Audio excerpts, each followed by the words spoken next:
Alors, je l'annonçais il y a un instant, c'est bien sûr, nous sommes déjà dans les entrailles du deuxième plateau de cette émission, c'est bien sûr des lettres et des arts avec le chroniqueur littéraire maison, Ibrahim Adamo, bonjour. Bonjour Arim Lassissi, bonjour chers téléspectateurs. Beaucoup de soleil dans votre vie? Avant grâce. Ah.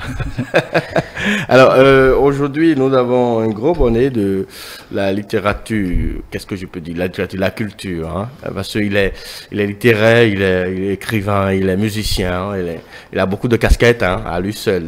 Il est en casquette aussi. Il est en casquette encore aujourd'hui. Donc je garde le suspense pour le moment. On va d'abord suivre la première manche de cette rubrique. C'est bien sûr le bulletin des informations littéraires et culturelles. C'est parti.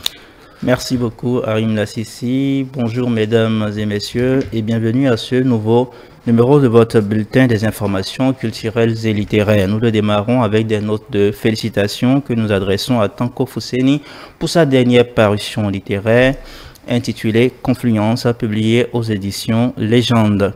Félicitations également à la réalisatrice franco-sénégalaise Mati Diop qui vient de remporter l'Ours d'Or au Berlinale 2024. Le Berlinale, c'est bien sûr une compétition cinématographique qui se tient chaque année en Allemagne. C'était ce 24 février avec son film documentaire Dahomey qui s'est intéressé à la restitution des œuvres royales au Bénin. Parlons littérature et notons que ce 21 février, Bénin Livre a organisé une rencontre littéraire autour du livre Un roman ennemi de Claude Biao. Durant cette même journée s'est tenu le Festival international de films de femmes assorti de la conférence de presse inaugurale animée par la présidente du comité d'organisation. Il s'agit de Cornelia Glelet, directrice générale de Canal+ Bénin. Au total, 18 films de 14 pays étaient en compétition pour décrocher l'un des 5 trophées. On reste au Bénin pour signaler l'exposition Héroïne du Bénin d'hier et d'aujourd'hui qui se déroulera du 23 mars au 23 juin de cette année au Centre africain des créateurs Ken Bougoul de Porto Novo. Hors de nos frontières à présent au Congo, l'Institut français annonce la 3e édition de la Semaine de la mode de Brazza. Un appel à candidature des stylistes et modélistes est lancé en prélude du dit événement qui se tiendra du 14 au 18 mai 2024. Toujours hors de nos frontières, au Mali, Amadou et Myriam, le mythique duo, sera en concert le samedi 2 mars à l'Institut français du Mali. Bouclons maintenant cette randonnée informative avec des félicitations encore que nous adressons à l'Ivoirien Ninsémon Fallet, lauréat du prix littéraire Voix d'Afrique 2024. Eh bien, c'est déjà la fin de ce bulletin que nous vous remercions d'avoir suivi et à la prochaine pour un autre numéro. Alors, merci à vous, Ibrahim Adamo, pour cette touche personnelle. Ce bulletin des informations culturelles et littéraires qui est notre touche sur cette émission Jeunesse Dorée. Alors, vous avez parlé dans votre bulletin du festival hein, de femmes autour qui se sont retrouvées autour du film cette semaine à Cotonou. Effectivement, donc c'est un festival de films. Disons aussi même une compétition cinématographique qui s'intéresse exclusivement à la production cinématographique des femmes. Et cette année, il y avait, comme toutes les années d'ailleurs, il y a de très belles têtes d'affiches qui se sont présentées à Cotonou. Alors, merci beaucoup à vous. On va, sans transition, on va panter quand même la deuxième manche de cette rubrique. Et c'est le plat de résistance. Hein, je l'annonçais. Hein, je vous laisse l'annoncer ou bien sûr. Aujourd'hui, Habib Noéni n'est pas là, mais il y a un autre Habib que nous avons invité sur le plateau. Pour ceux-là qui ont suivi la brève description à l'entame de cette rubrique, vous l'aurez compris qu'il s'agit bel et bien de Habib Dakogan que nous recevons aujourd'hui sur notre plateau. Habib Dakogan, on le rappelle brièvement, il a été lauréat du prix du président de la République en 2015 avec son roman publié en 2013, PV Salle 6, qui traite essentiellement de la question de la misère, du VIH-Sida également et tout le reste. Alors, nous sommes très honorés de vous recevoir sur notre plateau. Nous vous disons bienvenue, Monsieur Dakogan. Merci, l'honneur est à moi. Bien, Harim Latissi vous présentait tout de suite et disait que vous avez plusieurs casquettes. J'en ai une seule ce soir. Alors, comme moi je rencontre des personnes comme ça qui arborent plusieurs casquettes, j'ai tout de suite envie de leur demander comment est-ce qu'ils font pour concilier tout ça. Vous êtes à la fois artiste, vous êtes écrivain, vous êtes chanteur-compositeur, vous êtes poète. Comment est-ce que vous vivez tous ces arts-là ensemble? Disons que le mot concilier n'est pas approprié. On concilie jamais deux choses parce que deux choses se font toujours à deux places différentes. On peut pas concilier deux choses. Alors ce qu'on fait, c'est la seule réponse que j'ai à cette question, c'est la passion. Lorsqu'il y a la passion, lorsque vous avez envie de laisser vos traces, lorsque vous ressentez comme un appel, comme une invocation, comme une exhortation à poser vos couleurs dans les parois du temps, vous êtes obligé d'y aller. C'est un appel. Il y a pas, c'est pas un processus raisonné. Bon, donc c'est pas que je choisis de faire ci. Alors la seule chose que j'ai choisi de faire, c'est les métiers ordinaires. Je suis cadre de banque, ça j'ai choisi de le faire. Mais les autres, ça s'impose à moi. Bien. Et aujourd'hui, principalement, nous allons parler de votre dernière livraison littéraire. Il s'agit bel et bien donc de Marie-Claire, qui est un recueil de nouvelles. Et dans ce recueil, vous dénoncez plusieurs de nos mots. Vous parlez par exemple de la dépigmentation dans la nouvelle Marie-Claire, qui donne, la nouvelle éponyme, donc qui donne son titre au recueil de nouvelles. Vous parlez également du rançonnement dont sont victimes les pauvres populations par les policiers. Vous parlez également de beaucoup d'autres choses. Je voudrais savoir, est-ce que vous pensez aujourd'hui, vous croyez fermement qu'avec la littérature, on peut parvenir à changer notre société? Alors, disons que l'art a toujours changé la société, tout simplement parce qu'elle expose les situations, mais sans dénoncer. La dénonciation appartient aux politiques, aux journalistes, mais l'écrivain, il expose tout simplement. Il expose comme le cinéaste qui fait un film sans dire exactement ce qu'il veut, mais l'émotion, ça touche et puis ça change. Je crois que c'est la seule façon dont on peut changer vraiment de façon profonde et pérenne quelque chose dans la société. Alors, quand je dis, quand tout ce que vous avez évoqué, je ne parlais pas, c'est pas des mots, c'est juste des constats, c'est des situations. Et quand on prend la nouvelle éponyme Marie-Claire, qui traite, bon, je ne peux pas traiter, qui nous peint une jeune dame noire, et qui était très aimée parce que noire, qui se trouve confrontée à un dilemme. Est-ce que je vais continuer à être noir et détesté dans une société où tout le monde, toutes les filles, pas que les filles, tout le monde, pas tout le monde, où la dépigmentation est comme la carte d'accès à un degré supérieur de civilisation. Bon, donc ça c'est une question que je laisse poser, mais il faut retenir, il n'y a pas de réquisitoire contre la dépigmentation. Parce que nous sommes tous dépigmentés. Nous sommes des dépigmentés de la langue, nous sommes des dépigmentés gastronomiques, nous sommes des dépigmentés de la culture, de l'habillement. Bon, donc, personne n'est légitime à jeter la pierre à une personne qui se dépigmente juste la peau. On est dépigmenté des cheveux et tout. Bon, c'est juste dire que, parlant de la dépigmentation, il y a un problème. Le problème qu'il y a, c'est qu'il y a un problème de santé. D'abord, il y a un problème de santé, il y a un préjudice esthétique qui se pose, et ça, c'est sérieux. Et après... Alors là, on voit ce dessin-là qui est sur la première de couverture avec une femme au visage multicolore. Au visage multicolore. Alors, a priori, on peut dire c'est son choix. Mais après, moi j'ai connu des pigmentations qui ont viré à la catastrophe, alors que c'est évitable. Bon, donc c'est ça qui m'a fait écrire l'histoire. Et encore une fois, j'ai aucun jugement à porter sur une personne qui se dépigmente. C'est juste que, attention, il y a un préjudice. Après le préjudice esthétique, il y a le retour aux valeurs, il y a ce complexe d'infériorité aussi qu'il faut combattre. Tout à fait. Mais vous parliez déjà de ce qui vous a amené à écrire cette nouvelle, mais on a envie de connaître vos sources d'inspiration. On connaît Habib Dacogran, hein, on a lu PV Salle 6, on connaît Habib Dacogran, donc on voudrait connaître vos sources d'inspiration. Il n'y a pas, y a pas c'est la vie, en fait. C'est la vie qu'on écrit. Le vécu. C'est la vie. On écrit. Il y a un auteur, j'ai oublié son nom, qui a dit on écrit que soi-même. C'est la vie, c'est le vécu, c'est ce que je vois, c'est ce qui me fait impact, que j'essaie de transcrire.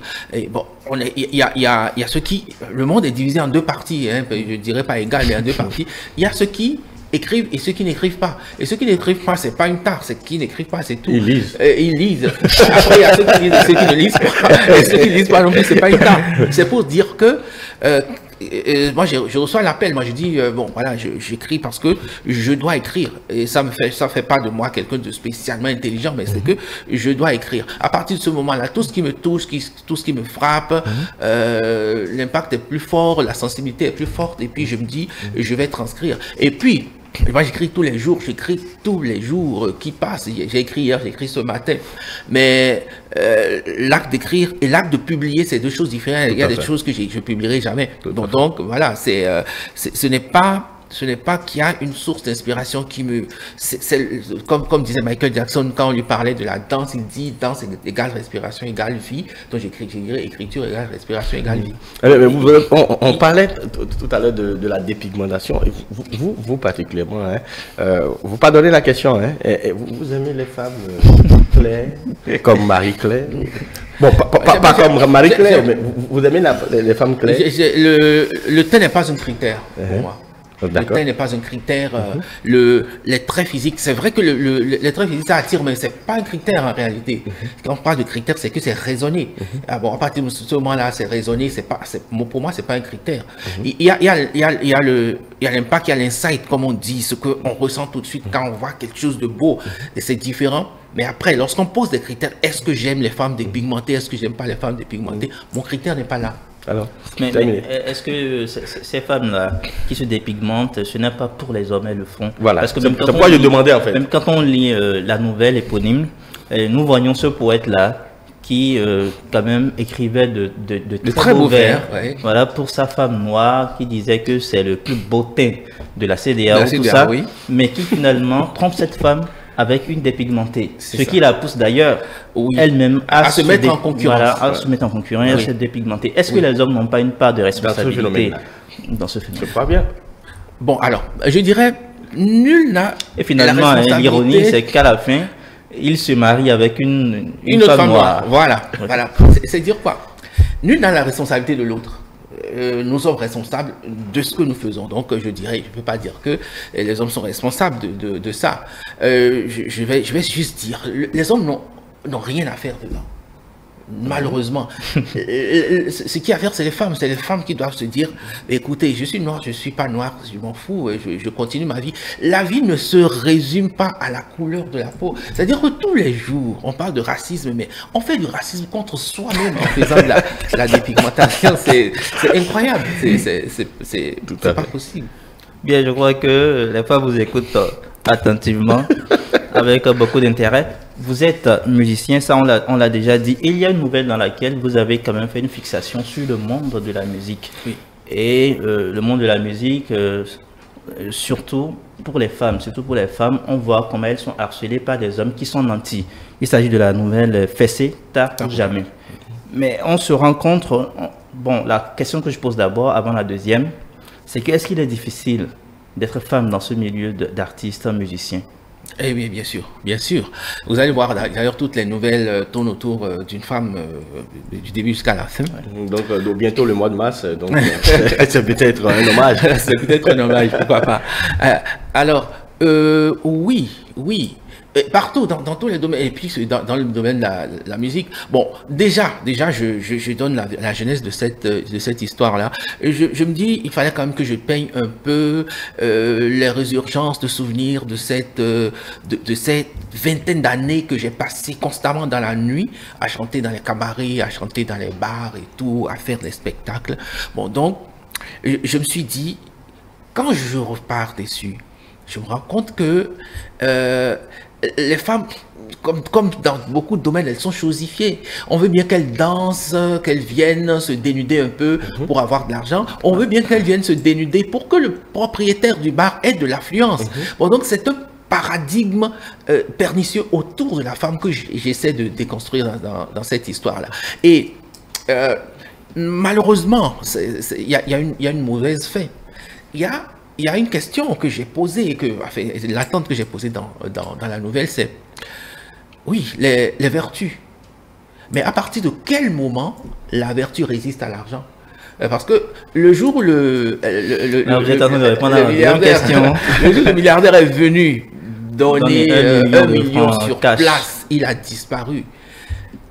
Comme par enchantement, les sentiments de Théolinda, la plus austère, pour son petit ami ont changé. Elle a commencé à trouver, oui, il est pauvre un peu, il n'est pas si beau, il est ringard et tout, alors que l'autre, il est stylé, il a donné l'argent, il a disparu. C'est comme dans un mythe. Donc, elle a commencé, son conte de fées a commencé dans une boîte de nuit, et après minuit. C'est quand même extraordinaire.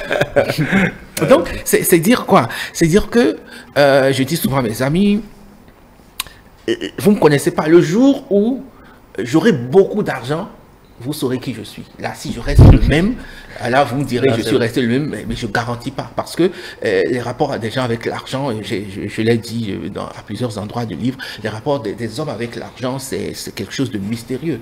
C'est quelque chose de mystérieux. On voit aujourd'hui des hommes politiques qui étaient très chauds contre les exactions de l'ancien régime et qui acceptent tout aujourd'hui. Bon, donc on voit, je ne sais pas ce qu'ils ont croisé en temps pour changer du tout au tout. Le pouvoir de l'argent, le pouvoir et l'argent, je ne sais pas ce que c'est. L'un dans l'autre, mais on voit, mais ça c'est une question à creuser partout dans le monde et notamment en Afrique. Merci beaucoup.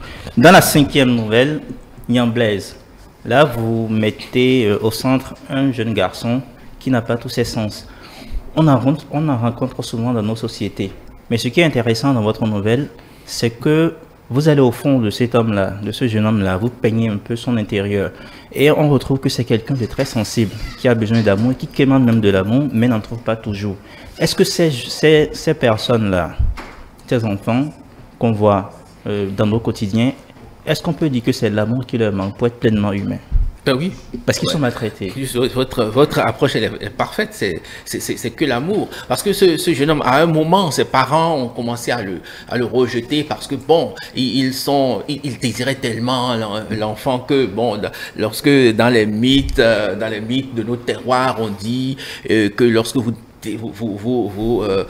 donnez des pieds et des mains, vous voyez le fétiche pour avoir l'enfant, eh bien le marabout va chercher, dans l'esprit va vous chercher des corps qui ne sont pas des corps de rébus, c'est-à-dire que des corps qui n'ont pas été utilisés parce que des défauts de fabrication, c'est ces corps-là qu'on vous donne comme enfant. Bon, c'est ça qui a été donné à Niang Blaise, et donc il répondait pas aux standards de ses parents qui voulaient forcément un enfant, et donc ils ont commencé à le rejeter. Bon, donc c'est la symbolique de tous les enfants mal formés qui n'ont pas demandé à naître et qui souffrent d'amour. Ils veulent bien, ils aiment leurs parents qui les rejettent, ils aiment leurs amis qui les rejettent, et finalement soit ils persistent dans le rejet et deviennent carrément fous, entre griffes, ou alors ils font quelque chose de grave. Bien, avant-dernière question, avant de vous demander de lire un passage, je voudrais qu'on s'intéresse un peu à la toute dernière nouvelle, Akinata et les 600 violeurs. Oui. Tout au début de la nouvelle, nous voyons Akinata qui était une parfaite inconnue, mais qui, dès qu'elle a commencé quand même par afficher un peu de sa nullité sur les réseaux sociaux, elle est devenue une réelle star. Aujourd'hui, est-ce que pour attirer l'attention, il suffit pour la femme surtout d'accepter de se mettre nue? Alors, c'est pas strictement la femme. C'est juste que le jour où vous n'avez plus honte, vous avez gagné un pari sur la vie. Ça, c'est clair. Vous voyez, tout ce qu'on lit sur les... Bon, vous n'irez pas, par exemple, il y a des trucs que vous n'allez pas, vous n'irez pas, parce que vous avez une posture sociale et tout, vous n'irez pas dire sur TikTok, par exemple. Et conséquence, vous ne serez jamais aussi célèbre que des personnes toutes honte, bu, qui s'en vont, qui dénudent leur vie, leur corps, et tous les travers de leur vie, ils exposent. Et c'est ça qui marche aujourd'hui. Et c'est ça que j'ai voulu faire voir. Et le message derrière, c'est le jour où vous perdez la honte, vous gagnez quelque chose. Vous gagnez la célébrité, par exemple. Vous gagnez la célébrité et l'argent qui va avec, malheureusement, éphémère de nos jours. Il y a quelque chose qui... à quel prix? quel prix mais c'est la personne qui apprécie le prix. Voilà. On va lire un passage. Un passage, on va vous demander dans de lire un passage. Alors, à Jonquet, la bagarre se quelle suffit. page Page 82. De page 82, c'est fait, c'est tard ou jamais. À Jonquet, la bagarre se suffit à elle-même. Ce qui s'est passé dans une échauffourée n'a plus de sens lorsqu'elle est finie. Personne n'est responsable de quoi que ce soit. À Jonquet crée, Jonquet assume. À Jonquet, ne jamais se laisser blesser ou tuer. Ici, la mort est comme la vie, insignifiante. Il avait juste arraché le canif avant de hurler au secours. Il avait caché avant l'arrivée des gens. Il avait laissé sécher le sang sur la lame macérée. Il avait 13 ans. Et il savait, comme une intime évidence, qu'un jour ou l'autre, quelqu'un dans ce Jonquet ou ailleurs prendrait ce canif en plein cœur, en pleine chair, et que dès lors, l'œil du vieux irait enfin se refermer là-bas dans l'océan et qu'il pourrait enfin écrire des chansons en majeur sur des airs enlevés, joyeux et rafraîchissants. Bien, pour ceux-là qui vont le lire, il a effectivement utilisé ce canif, mais ce n'était plus pour le vieux. C'était plus pour le vieux, mais il a exorcisé quelque chose, il a exorcisé le rejet, la jalousie qui est en lui. Merci beaucoup. Merci d'avoir été là. Merci à vous, Ibrahim Adamou, pour cette belle chronique aussi riche que l'invité lui-même. Alors, on remercie Habib Dapogan qu'on a reçu sur le plateau des lettres et des arts. On a parlé de sa dernière livraison littéraire, c'est bien sûr Marie-Claire, qui est un recueil de nouvelles. Ali, absolument. Alors, on va retrouver le plateau, le troisième plateau, c'est bien sûr Junior d'Afrique avec Vanessa Zanou. C'est tout de suite.